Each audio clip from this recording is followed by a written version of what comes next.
night right here in San Antonio to take on the San Antonio Spurs. We are live from San Antonio. Hi, everyone. Welcome to First Take. Shea Cornett, Stephen A. Smith, Michael Wilbon, Brian Windhorst, and a lot of lively people behind us. Hi, everyone. It has been a bit of a morning this morning. Everyone's hyped. Game one just hours away. I'm happy to be here, though, Stephen A. It's wonderful to see you. It's wonderful to see my boys. It's wonderful to see the wonderful people in San Antonio. Enjoy it now. Enjoy it now. Orange and blue skies is in the building. We here. Let's get it on. Let's get it on. All right, for one, let's start with this. It has been a morning for me. I wasn't even sure if I was going to make it to this set, but I actually did. I had to text Stephen A. this morning, like, buddy, you might have to take over hosting duties for a little bit because there was a lot of weather in San Antonio last night. This is me coming in about, I don't know, when was that? Look at this. 5 minutes ago. 5 minutes ago, I was stuck in Charlotte, but I made it just in time because who could miss day one of the NBA Finals here in San Antonio? I'm glad that video was there showing proof because I thought you was hating. I thought you was hating on orange and blue skies because, like, you know, Chicago and all of that stuff. So it's nice that there's evidence to show. That's right. No. Please, I would never do such a thing. I got it. Wendy, Wilbon, you guys want to get into it? Should we talk about what we're going to watch tonight? All right, let's do it. Here we go. All right, tonight, game one of the NBA Finals between the Knicks and the Spurs. It is finally here, again, right here in San Antonio. The Knicks and Spurs will look to take the floor with a championship on the line. Teams to win game one of the finals have gone on to win the title 70% of the time with a 55-24 series record. The Spurs 6-0 all-time in game one of the finals, while the Knicks 3-5 all-time in game one. So now the question is, who needs tonight more, Stephen A.? Well, I think it's the New York Knicks personally. I think that, you know, it's an opportunity. If you're the New York Knicks and you position yourself to take game one, that obviously gives you home court advantage. It puts the San Antonio Spurs on their heel, and it puts the pressure. San Antonio and OKC were the two best teams in basketball all season long.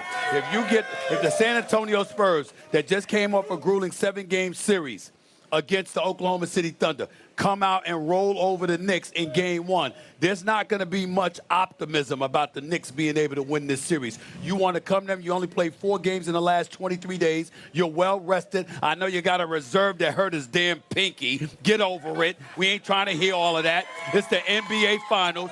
Be ready to handle your business and take advantage and possibly push San Antonio in a manner that makes them exert so much energy that they could possibly be a little bit tired. Rest is on your side of the New York Knicks. Take advantage of that opportunity in game one. You send the right message if that happens. Michael Wilbon, who needs game one more? I love being able to sit here and start by disagreeing with my man. Spurs need game one. They're at home. They're the neophyte team. They're the ones who I was really impressed with Victor Wembanyama talking about getting over Game 7, getting past it, how difficult that is. By the way, that ain't a broken pinky. That's a broken bone in a fracture in a hand. That's a bigger deal. I don't know what it's going to affect. I'm not a doctor. I just play one occasionally when I call him and tell him to calm down. But it's the Spurs at home who need the game more. I expect the Knicks to be rusty. They can play their way through it. The other thing is, game one is the least important game of the series. I don't care what statistically it says. Game one is the game you can get over. The Knicks can get over that, get by it. They were down 2-1 in a series already in these playoffs, and we saw them roar back from that. So I don't see it as being necessary for the Knicks. It may be not necessary for either one, but if you're San Antonio, I expect, even though we've seen no nerves, Brian, I expect there to be nerves tonight. This is different. This is not the conference finals. It's not the second round. It's not an opening round series. So I think the Spurs need that to settle into their first final. I'll point out that last year the Pacers won game one of the series, the road team. It's set up for a great series, but they didn't win the series. I know what the stats say. I think if you win game one or not, I think it's how you play. It really is more matter than you win or not. New York has to split. They need one of the two wins. They get it tonight, great. I will say yesterday, I feel like Victor said something that was very raw when he said that his team was not over beating OKC yet. All the stuff that we hear on Media Day, you can throw away 95% of it. Victor said, we are still not come down to earth yet. He said we got 30 hours left. So not only are they at a rest disadvantage, but he's openly admitting they're at a bit of an emotional disadvantage. Now, San Antonio has answered every single call so far this postseason. Right. When they struggled when they had issues off losses in the first 2 rounds, when they were down several times to Oklahoma City, they answered it. I do not have any doubts that they will be able to answer it. But I do think it sounded to me with the 2 teams yesterday that New York was a little bit more mentally stable coming into this game. Here's the part I think you and Wilbon are missing. If Oklahoma City doesn't lose game 1 against the San Antonio Spurs, they might have won game 7. You see, you're on your heels opening the series. You're on your home turf. You lose game 1, and then you got to play catch-up. Now, you won the next 2 games, and then Wemby and the crew answered the call in game 4. We get all of that. But the bigger point of the matter is that winning that game 1 psychologically for the San Antonio Spurs, you sent the message that even though you're going up against the reigning defending NBA champions at the time, and you know that you had beaten them in 4 or 5 matchups, still the playoffs are different. You went to the playoffs, the Western Conference Finals, against that team, and you said, no, it ain't different. We the same team that beat you 4 or 5 times in the regular season. We gonna do it again. And that's what the hell you did. The New York Knicks beat the San Antonio Spurs in the in-season tournament. It's a regular season game. We understand that. But San Antonio remembers them losing that they lost that game. They remember the New York Knicks celebrating. They're not coming. They're coming to win a championship. And kicking the Knicks' ass is a part of it.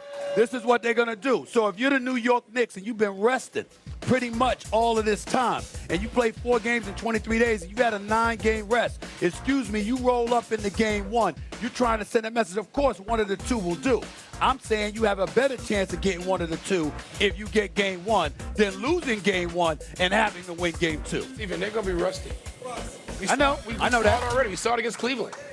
I mean, Cleveland, of course, blew that 22-point lead, but we saw that to start that series. This is natural. I don't care what you do to practice. Remember, Pat Riley used to take the Lakers into like a camp. Yeah. He created a mini training camp where they swept a couple of times the conference finals, and they come to the finals, and they weren't ready. No matter how great you are, you're going to have some rust. So, do I expect to see the Knicks sort of down in game 1? Sure. But I like the fact, going back to Brian's point, that Victor assessed that, and I'm sure the whole team, I'm sure the coaching staff, he's not the only one. He gives voice to it. He gives voice to everything they do. But the fact that he identified it and spoke to it, I don't know if they can do anything about it in terms of coming down and calming themselves, maybe working with monks in the summer helps you achieve that. Right. But again, the awareness and the admission, we've got this issue we've got to deal with before we even take the court for game 1, I think works in San Antonio. How many times have we said it? They played their Super Bowl in game 7. We knew that. They did. Go ahead. They did. Yeah, I wish there was more deeper level of analysis in this, but for the Knicks, the 3-point shooting is so important because the 3-point shooting affects who they can have on the court and affects what they can do with Wemby. In game 1 of the last series with the Cavs, Josh Hart couldn't make a 3. The Cavs packed the paint. They fell way behind. Mike Brown goes to Landry